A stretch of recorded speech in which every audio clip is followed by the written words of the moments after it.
Everybody, welcome. Wait a minute. I'm still trying to fix myself here, Benny, because I moved my thing here from the last show. And so I have to make a little adjustment here. That was me trying to like turn the camera to show the plants. And it's still not exactly right, but Olivia will forgive me. Hey, everybody, welcome. Welcome to the Dr. Pat Show, talk radio to thrive by. You know, one of the things, Benny, that I was saying, and I don't think I say it enough, and I'm just curious how Olivia feels about it too, but I was really struck by the last hour. And one of the things that was said was we were talking about how much we learn from others. And I had a moment where, and this is about today's show, this hour that we're going to do here with Penny. Penny Price Lavin joining me here today. Her book, right? The Healing Field. I started to think about who I was 16 years ago. And so Benny and I have been together since day one, right? Not the very first show I ever did, because I was on an internet network before that. That's why they call me a pioneer of podcasting. Do you like that, Benny? Pioneer, Patty Podcaster, somebody called me. I like it. You got the alliteration. I mean, but like, honestly, we didn't call it podcasting. What did we call it then? Archives. But now it's podcasting. And I was struck by this 16 years. Benny and I, 16 years. And somebody asked me, how much longer am I going to keep doing this? And this is so related to Penny's book. And here's why, everybody. If somebody didn't point out to me that I've been doing this 16 years, because we have to do that for media. Anytime you have a guest like Penny come on the show, the people that, you know, help her with the book and publish it, they want to know, like, who the heck are you? How long have you been doing it? Because they're very protective of their authors, and rightly so. So I don't think about it until I think about it. But somebody, Benny, asked me an interesting question about both of us. And it really is, it's smack right out of Penny's book. And they said to me, have you and Benny learned anything? Like, what have you learned in 16 years? And I really just looked at them like, where do I begin? Like, do you have about a decade for me to talk about that? But one of the things I've learned about this journey, and especially this journey with you, Benny, is I've learned to be a better person than I was 16 years ago. And that doesn't mean that you don't have differences, because I got to tell you, Benny and I, we can go at it. They're just like, ain't no like tomorrow about that. But what did I learn about myself, and learn about humility, and learn about compassion, and learn about understanding? And what did I have to heal to get there? So am I the same person I was 16 years ago? I think at the core I am. But I think I'm a better person to do better things in the world. Because part of this is I've learned after 16 years and today's interview, and somebody said I'm coming up on 10,000 shows, I've learned about healing. So when I get a book like the one that Penny wrote, and I'm going to tell you all about her. When I get a book like this, 16 years ago, I would have had some idea about what we're going to talk about and the power of it. But I will tell you today that what I've learned about Penny's body of work, what she's bringing into the world, what we're talking about when we say light, and we talk about healing touch, and we talk about the healing field. It is an understatement what Dr. Oz said about healing and energy. Because if we needed anything right now, It's Penny to be on every major broadcast channel and network in the world immediately. Wow. Thank you. That's Thank you. why we keep doing this. Penny, it's so great to have you here. Thank you for that introduction. Look, it is hard, and I've gotten better at it. 16 years ago, Benny will tell you I probably would have fumbled on my own words a little bit. I still stutter. I stuttered growing up. I still stutter a little bit. I had a moment in my last show, but I didn't have the depth and the breadth of what you have committed and dedicated yourself to. But when I got sick 6 months after this, physically, mystery disease, everything changed for me.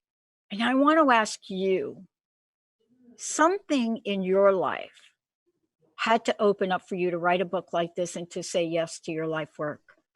What are some of the challenges? What are some of the obstacles that you had to go through, get past to bring you to this very moment, Penny? The book really springs forth from my work in media.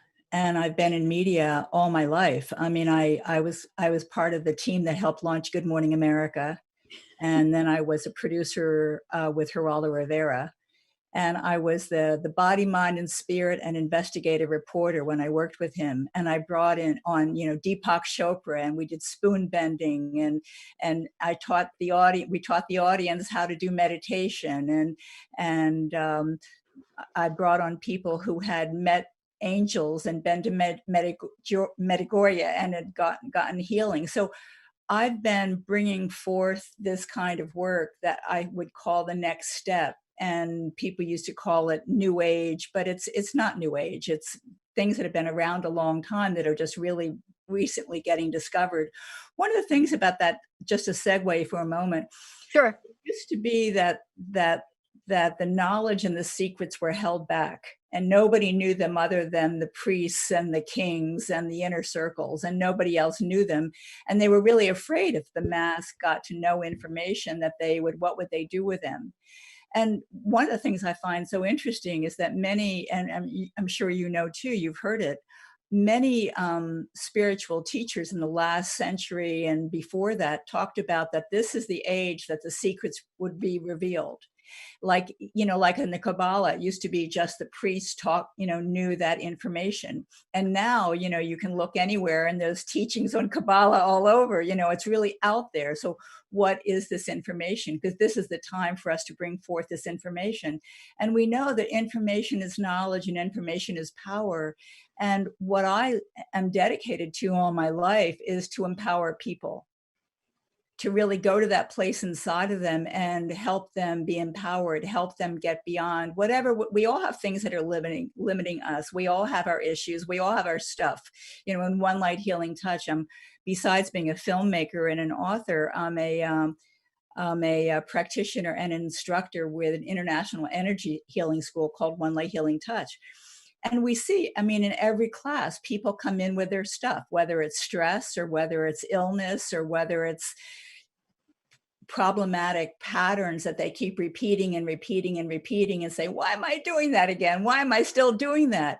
And what we know is that it takes time for people to learn and open and grow. And so what we love to do is teach the information so that people can learn and open and grow.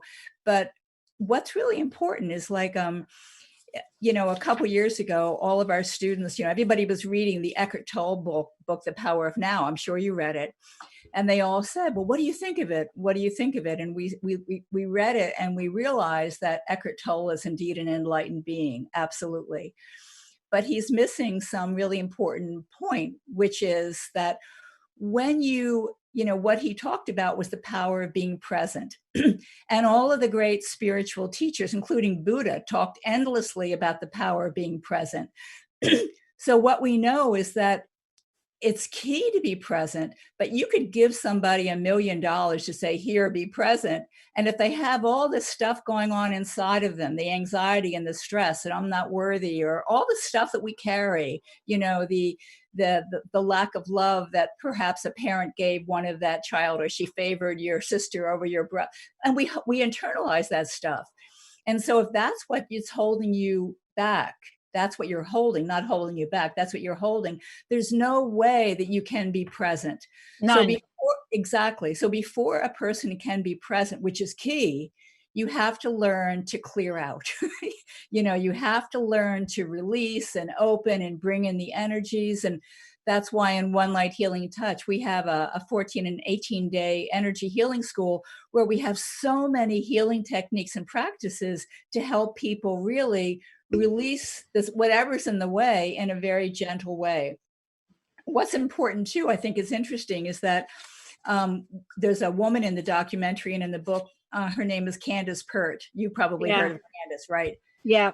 I loved Candace Pert, and she loved our work at One Light Healing Touch. And so what she said in the when I was interviewing her, what she said was so interesting, is that she really found in her research with psychoneuroimmunology that talk therapy is not as effective as some people would like it to be. And what she found, looking at the brain as she did, and looking at how the brains and the neuron work, she really found that when you every week and you go and you meet with your therapist and you talk about that dreadful thing that happened, what it does is it actually makes the grooves deeper. She saw it, the grooves were getting deeper. So what we know is that it's really important to know what our stuff is and know what our pains and our issues and all that, who we are. We really need to know who we are and what we're carrying in life, but we also need to find really effective ways to release it and get on with it so we can move ahead. I love Deepak Chopra. He had that great story, and he said, if you think that every day, I think it was something like 60,000 thoughts, we have like 60,000 thoughts a day, right? So, and he said, each day you keep on with that, and then you realize through your lifetime, you've had all these things that you're carrying forth. That's a lot of baggage, right? It's a whole lot of baggage. So unless you learn to say, let me clear out so I can focus and be present and come into my heart and not be guided. We really teach in One Light Healing Touch not to be guided by the brain, but to be guided by the heart. And the brain is so wonderful at if you tune in and you meditate, and I'm sure you do, and many of your listeners do, if you tune in and you meditate, and after you meditate and you clear it, you connect with your heart and you ask, and I'll guide, if you want me to, I'll guide your listeners through a little practice we have called running energy, which will help. Yeah, I'd love to do that later on in the show, because I was hoping you would say that. Oh, I would love to do that. It's very powerful. So when you get to that point of connecting to your heart and you say, teach me, what should I do? How could I make the best use of this day today for myself and for the highest good of the people in my life? When you get that answer and you sit and you feel that answer, and I'll guide us into that, and then you feel that answer, that's when you ask the head, okay, help me get there. Because the head is wonderful at directing and coming up with 1,000 ways to do something. So when you feel it in your heart of what brings you that sense of heart-centeredness and open-heartedness and connection to what your path is and what your purpose is in life and how you can better take care of your friends and your family, then you say, okay, heart, okay, head, tell me all the different ways that are ways to do that. Because if you realize that all we have in our life is our time and our time and energy, right? We have our time and energy. So if we spend we often get acclimated and we look at the glittery, shiny things, right? Right. So we look at this shiny thing or that shiny thing, and we go down this path and we go down this path. And then what happens 5 years later, you look at that shiny thing that you followed and you say, this isn't what I want. This doesn't speak to me. And then what did you do? You spent 5 years on a path that is okay, but it's not really who you are in your inner, innermost being. So it's really important. We teach all the different, one of the things we teach our students is learning how to go inside, connect to their inner guidance, connect to their higher self, which is about 6 to 8 inches above the head, and really get the best possible guidance so they're not going off into different directions that really aren't in their highest and best interest. Well, I wanted to talk to you about this in a lot of different ways. And let me tell you what I'm struck by about this. And I knew we were going to have this kind of conversation. You know, I'm reading your book. And first of all, let me comment on the book. For those of you out there, we're actually going to give a copy of the book away. Mine's a little bent right now, but and I think Olivia, you're putting up pictures of the book as well. And so here it is.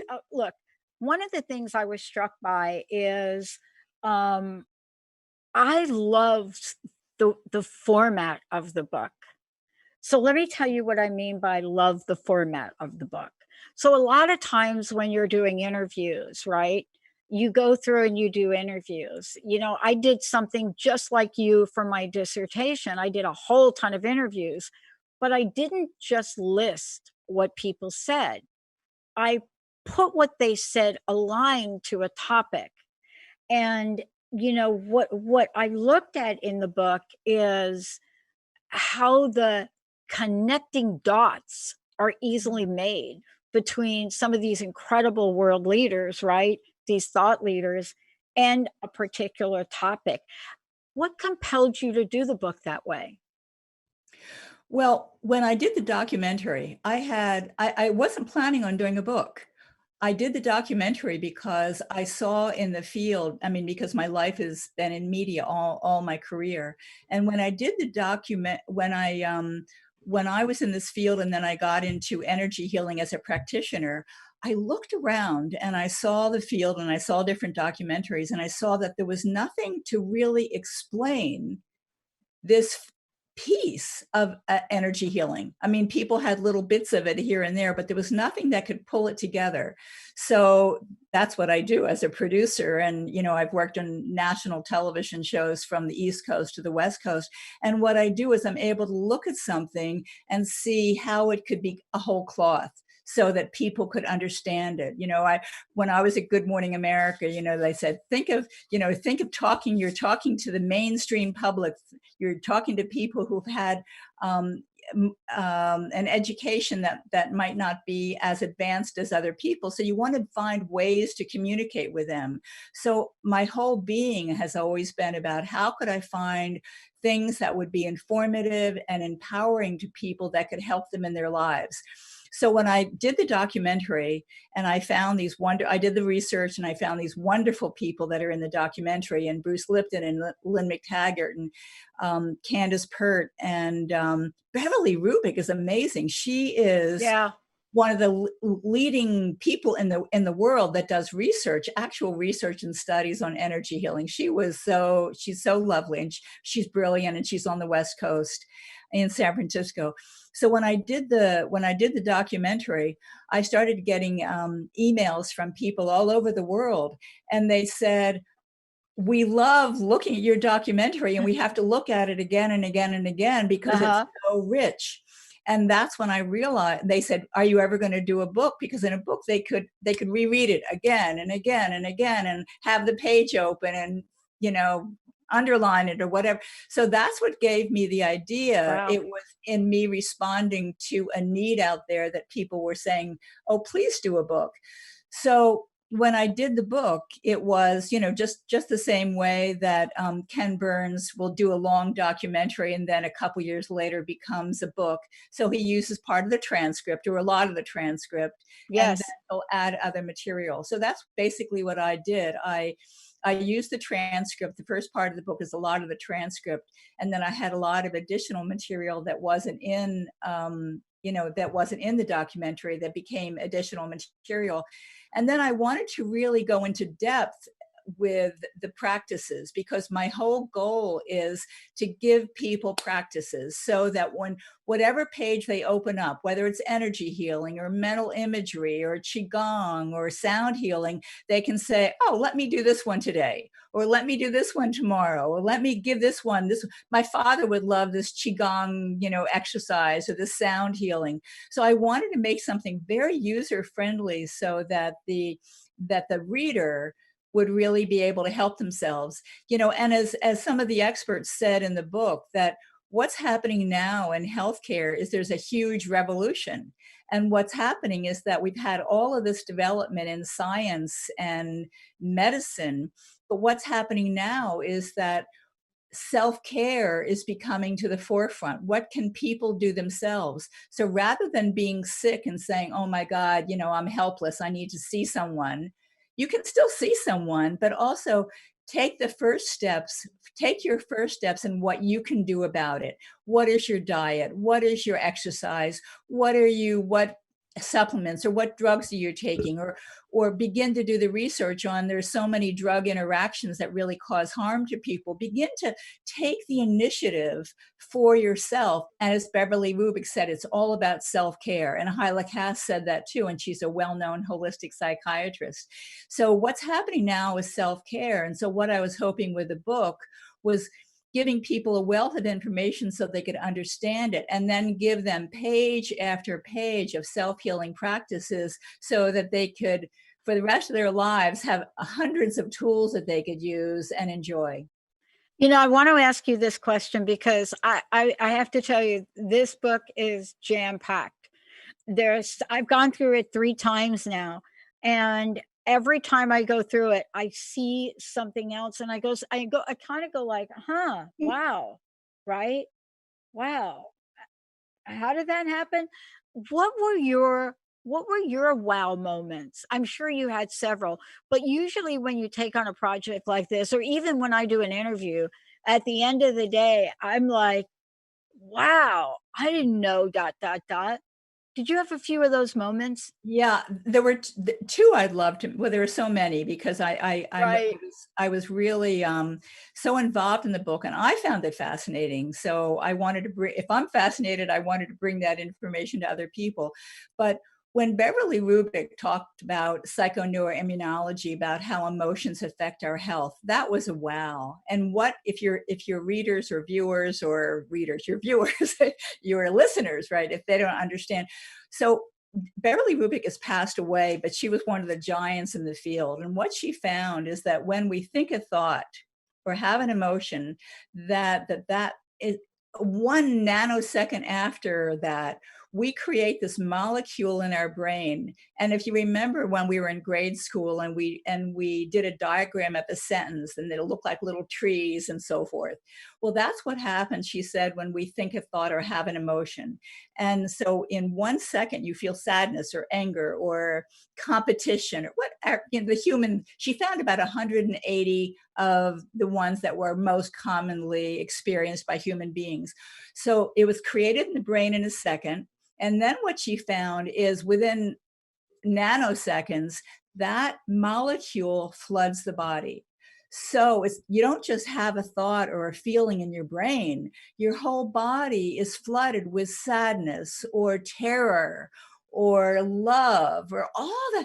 So we're constantly remaking our body anew, and you've heard, every, 7 years, our whole body is completely Yeah. anew. And Deepak Yeah. talks about that a lot too. We're remaking our body anew. So when the actual physical research that Candace Pert did, that we are actually creating these molecules, and these molecules go all of our body. So we are creating a body that is either afraid and angry, or more open, or more loving. We are creating those bodies, and every day. So it's nothing for anybody to think about, oh, gee, I can't do it. Every day you have an opportunity. Every moment you have an opportunity, rather than being feeling that you're at a loss, or feeling that you can't do something, or feeling that woe is me, which we all do all the time. But you Right. can say, okay, well, let me think a positive thought. Lynn McTaggart talks a lot about that with the power of intention. Let me create a positive energetic. And when we create that positive energetic, we flood our body with that. And what we are finding in energy healing is that the other thing that was the wow moment for me is that, and I'll come back to that, but there's a third thing that I want to say. When we think a thought or have an emotion, as our chakras or energy centers, energy distribution centers, as we hold this energy inside of us, whether it's sadness or pain or betrayal or competition or anger, as we're holding this energy, as the energy is coming through us, light from above and magnetic energy below, we are then radiating that energy out to the world. So we're radiating joy or radiating anger or radiating. So we are our own a little environmental factory here of what we can contribute to the world. Do we contribute, positive energy? Do we contribute negative energy? We all have a responsibility. We all, not that we know it, but we all can take the responsibility of saying, well, let me create this piece that's me. Let me create this piece that's me that is good. Let me add this goodness into the world, because when we do that, it affects the world. Years ago, I don't know whether you had him on your show, I had him on Good Morning America. Peter Tompkins did this wonderful little book called The Secret Life of Plants. Yes. And I love that book. And what he said is that what you're feeling and your anger, your plants get it and they thrive, or they die off, depending whether you're sending love or you're sending hatred, or you're sending, you don't even look at your plants or care about them. They feel it. So, and then he did this, I don't know whether it's still in print, but it's a fascinating book if your listeners want to get it. They did this where he sent energy and thoughts to plants, my little plant in my living room or something, and they would send this thousands of miles away. And sure enough, the little plants would thrive or they would wither. So what we know, and that was the thing that I thought was quite interesting, something that really interested me with the work that Beverly Rubik said, is that we know energy healing works because we're having, great successes with energy healing. And when we do energy healing, it's always positive. Now, sometimes I call it a throw away the crutches kind of moment where it's huge. But even if it's not that, it's always positive. People feel more relaxed. They feel calmer. They feel more at balance. I did a distant healing on a client the other day. She was in Asheville, North Carolina. And I worked with her, and it was one session, and I pulled energy out and I sent energy in. And the next day she said, I'm an artist. And I had the best night's sleep I've had in months. And the next day when I woke up, I had all these ideas for what I wanted to paint and what I wanted to create. And that was in one session. So when you work with energy healing, and this is what I want to mention about Beverly Rubik, what they found is that energy healing works. And so places all over the world are studying, well, why does it work? I mean, what is energy healing, And what she found is that when they tested for magnetic resonance, it registers. When they check it for electricity, it registers with electricity resonance. When they check it for photon, which is light energy, it registers with light energy. And then she found many higher frequencies. So when people work, and what we say about energy healing is anybody can do energy healing, but it's like chopsticks. Anybody can play it in 10 minutes, but if you want to play well and you want to play Beethoven, you need some practice and you need some teaching. So that's what we like to do. And to those people who, whether they want to heal themselves, or whether people come to us and they say, I want to learn, I want to be an energy healer and I want to work on other people. And I want something that's gives me more tools than there's some energy healing methods out there that are very basic, that are wonderful, but most people come to us because they want some more advanced tools, which we give them.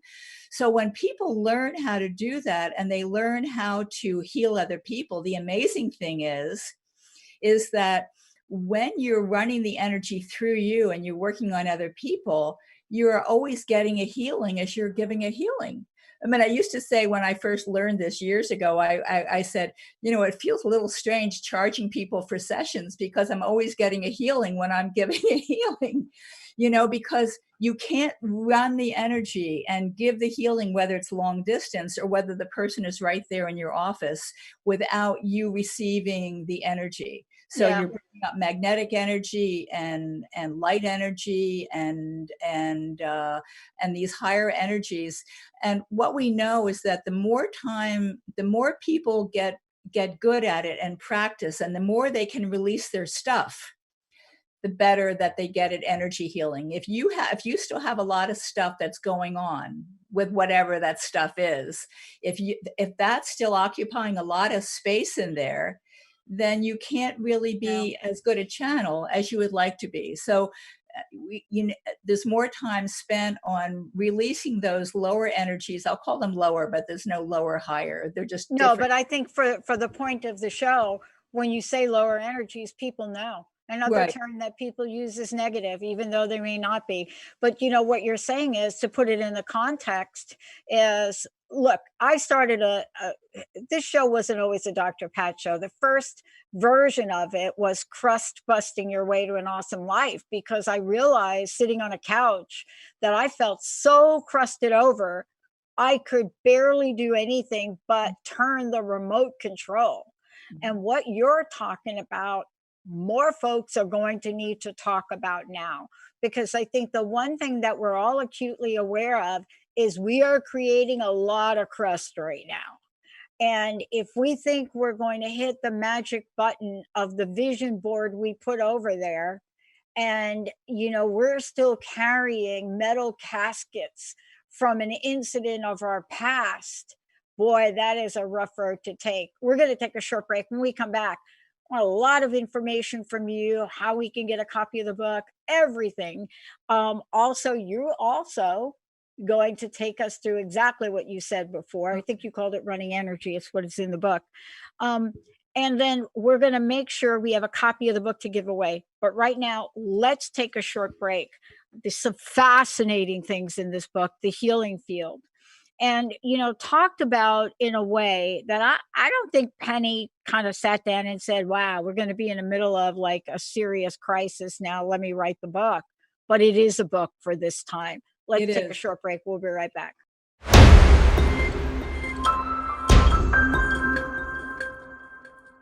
Hey, everybody, welcome back. It's really fascinating. I just love the way, what is that expression, Benny, that was part of like a show, TV show? I love it when a plan comes together. That'd be the old A-Team The with old A-Team. Hannibal. Yeah. Yeah. I love it when a plan He's getting comes a big together. old cigar in his mouth too, which you're missing. You could always use one as a prop sometime too, but okay, I can do that. I get you. So here we are. We're talking with Penny. And Penny, we're going to get your website information about the book and anything you want to share. And Penny, we're going to give a copy of the book. The book is called The Healing Field: Exceptional Healing Practices to Change Your Life. And what I said and what Penny was talking about was, when you go through the book, you go through and there are different aspects of a journey. Let me call it that: a healing journey, a life journey, but there are different aspects. And so when you get to that point, and there are various of them, you get to hear from each of the people we just mentioned, right? Whether it's talking about Qigong, fascinating. Qigong is amazing. Whether you're talking about that or you're talking about, a variety of studies. There's so much that you've put in this book, Penny. But the thing I loved about it was, this is one of these books that I originally thought when I got it, it's going to be a little bit difficult for people to read. It's not. The brilliance and the creative genius about the way that this book has been written, and the contributions of people that have, been interviewed for it. They break this down so that every single one of us can take something away from it and implement it immediately in our lives. Because what Penny talked about was so absolutely needed. It really has to get an exclamation point. Benny and I know about the crust busting part of this. The show was called that. It is very difficult to enact anything if there is something blocking the way. Now, before we keep going here, and before you're going to gift us with this, I'm going to call it a healing. How do people get a copy of the book? How do they find out about your work? How do they find out any and all of the above? Oh, thank you, Pat. Well, the book is available on Amazon. I also sell it off my website, but Amazon is fine. Our website is onelighthealingtouch.com, or they can just do OLHT and then the number 1.com. So OLHT1.com is the website for One Light Healing Touch. what I want to mention is that in a couple of weeks, the end of May, I am offering a workshop called the Day of Healing, and it's wonderful. I have students who have taken it for years and come back every year, and I teach scanning and radiant healing and distant healing. And the reason I'm doing it this year particularly is because we all know people in other parts of the world that we say, oh my God, I'd love to send them some distant healing. And how do I do that? Or how do I heal myself? And so it's called the Day of Healing. They can sign up on the if they email me. My website is, pardon me, that I gave you my website. If they email me, Penny Lavin, pennylavin@gmail.com. So if anybody emails me, I will send them the flyer. The Day of Healing workshop is May 31st. And I'd love to have anybody who would like to come. I'm doing it via Zoom, obviously. The other thing I'm doing, which is we have an energy healing school, which normally people come in person, but we can't do that this year. So we meditated on it. We really got that we need to keep doing it, but we're going to do it via Zoom this year.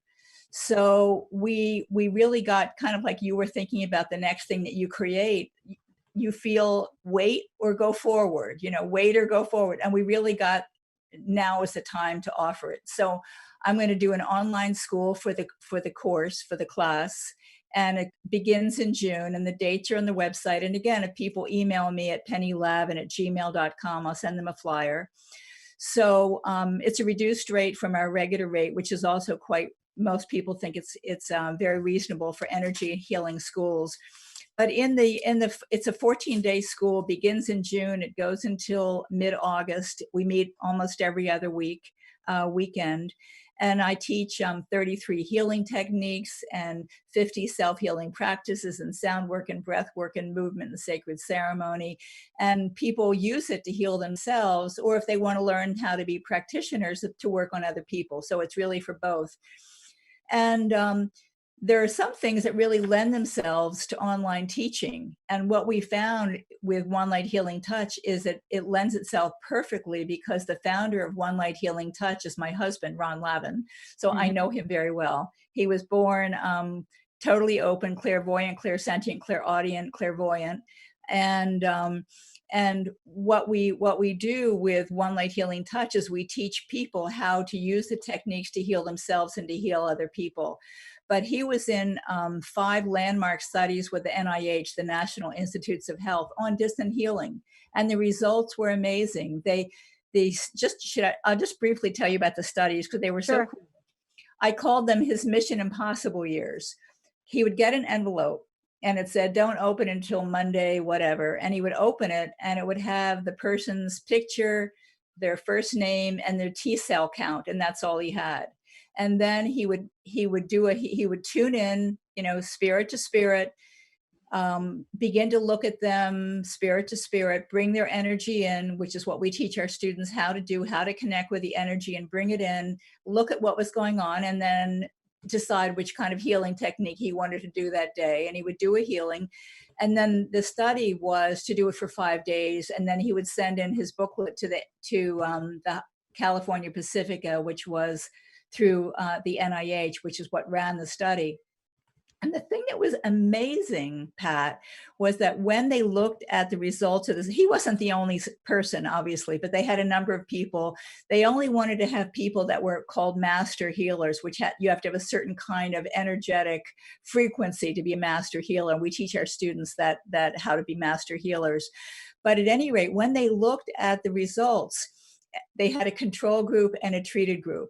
And everybody in the treated group, their secondary diseases, which are the things that used to kill AIDS patients because they had no immune system. So they would die of cancer and pneumonia and all of those kind of secondary conditions. Every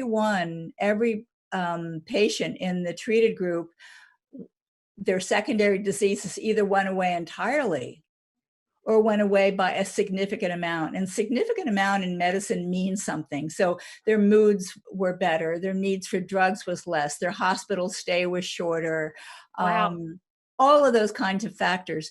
And then when they looked at the healers like Ron, when they looked at him saying, well, I worked on John on 10 o'clock on Monday morning, and this is what I did. They then looked at the patient, because the doctors and the patients didn't know who was chosen to be in the treated group. They just knew that they had allowed themselves to be considered to be part of the study. So, but they didn't know who was actually in the study, because it was double-blind study. So when they looked at those patients who were actually in the study, and they looked at John, and he would say, well, Monday morning at 10 o'clock, I started feeling this energy come over my body, and then I felt peaceful, and it was blue or spark, whatever. They would feel a total correlation with people like Ron, who were doing the energy healing. And so, I mean, one person Ron worked on had a brain lymphoma, and the next week it was totally gone. So people went through amazing, amazing healings. But when it went out for peer review, the doctors, of course, didn't believe it, because it wasn't just energy healing with bringing a person in your office and doing energy healing. This was 3,000 miles across the country. So they were saying, this can't happen. Wow. That can't happen. So they made them repeat. They made Elizabeth Targ repeat the study 4 times. And each time the results were exactly the same. So then it became a landmark study, and it was published in the Western Journal of Medicine. So one of the things that we teach in One Light Healing Touch is we love teaching long distance healing, because that's something we also know, a lot about. Our graduates, of course, know how to do healings in person, but they know how to do distant healing. So in that workshop at the end of May, I'm teaching distant healing. And of course, we cover it in the school coming up in June. So anybody who wants to come, everything now is via Zoom. We were guided when we checked in about, should we do this now? We were really guided that now is the time to do this.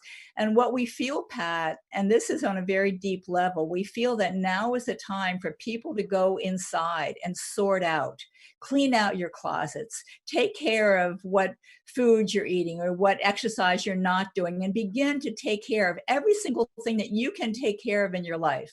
If you need to make amends and call people or write letters, do it. Take care. Yeah. Every single thing and every way in your life that you need to clean it up, clean it up. Because when we're coming out of this, we need people who have insight and knowledge and self-awareness and a heart-centered approach to things, because we are going to come through this, but we need people to be more balanced and more in a state of, so they can do the greatest amount of good. So what we teach people in the school, one of the things we teach people is that each one of us has a way of knowing, clairvoyant, intuitive knowing. So some people feel it in their gut. They don't know why, but they just have to do something and they feel it in their gut. Some people are clairvoyant. They actually get a vision. Some people are clairaudient, where they actually hear a voice, which I've had that happen a few times. And some people are claircognizant, which is like me. Like, I don't know why I have to do something. I just have to. It's right there. Yeah, exactly. I just have to do it. And the reason that this is really important is because we can really get stuck with all kinds of things coming at us, or we're in a dark road at night and there's a fork in the road and we have to decide where to go, and we don't have our phones and there's no GPS. You've got to tune in and know, what should you do? You have to learn how to do that. And with more chaos happening in the world, you have to be able to sort out that stuff, so that you can tune in and say, this is the path that I need to take. And that's what I try to do with the book, and that's what we do in the teaching. Well, we have about 5 minutes left. I hope you will be able to help us here and do an exercise. I'll be happy to do that. I would love for you to do it. Thank you so much, Penny. Oh, you're welcome, Pat. And so the documentary is called The Healing Field, Exploring Energy and Consciousness, but the book is called The Healing Field, Exceptional Healing Practices That Change Your Life. So just for your viewers and listeners, that I have a different subtitle there, but it's the same and much more extended material. So what I'd like your listeners to do is just close your eyes and breathe and come into your body. And now I'd like you to create a white puffy cloud right above your head, cumulus cloud. And I'd like you to begin to release all the thoughts that are running around in your brain. Breathe and release, let go behind your ears. Breathe and release and send those thoughts running around, send them up into the cloud. Breathe and release and let them go. Another breath, breathe and release all those thoughts.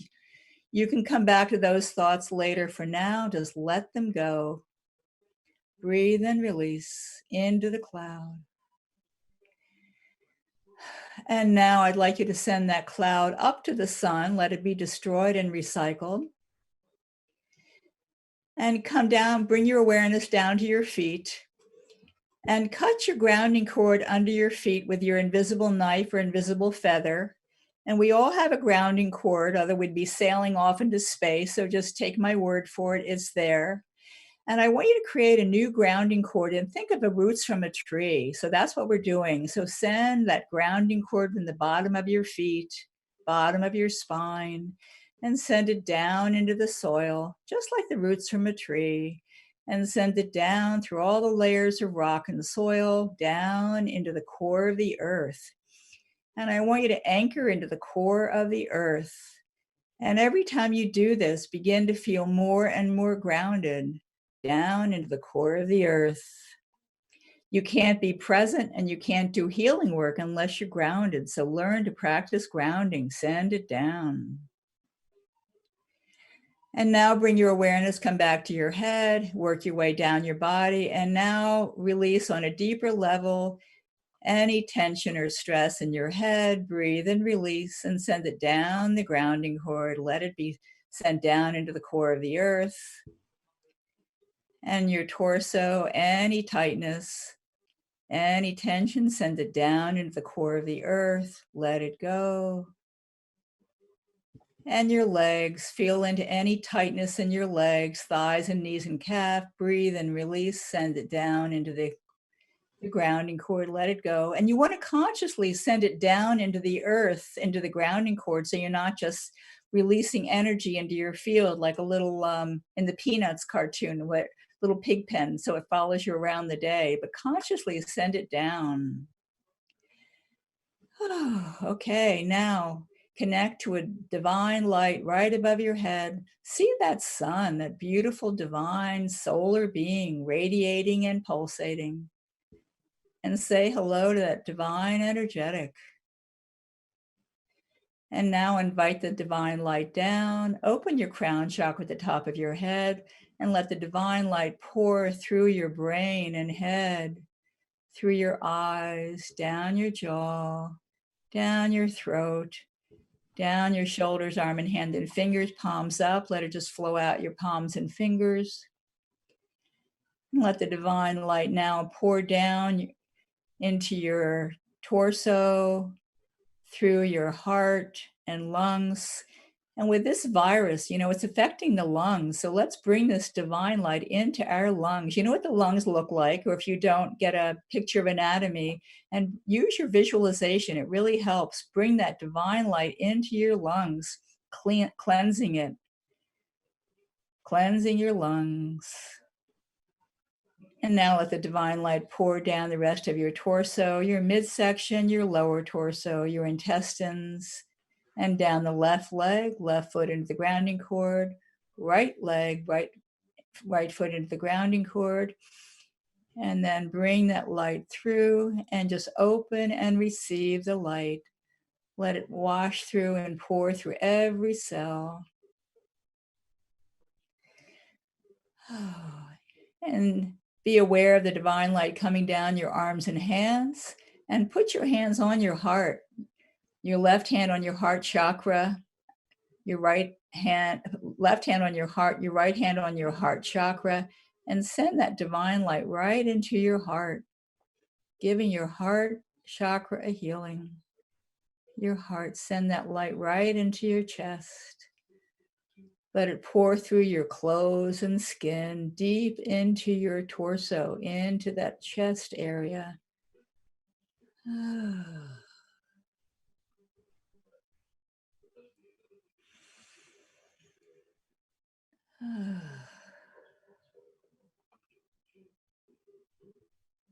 Send the energy in. And now bring your hands back to your thighs now and drop right down into your heart and say hello to your heart. Ask it to open like the petals of a flower. You're talking to your heart chakra, the center of unconditional love for your being, and feel that love. Mm-hmm. And ask your heart for a message. What message do you have for me today, O heart of mine? What would you have me know? And listen. You might hear the answer immediately. You might hear the answer later in the day, but just be aware it will come. Give yourself permission.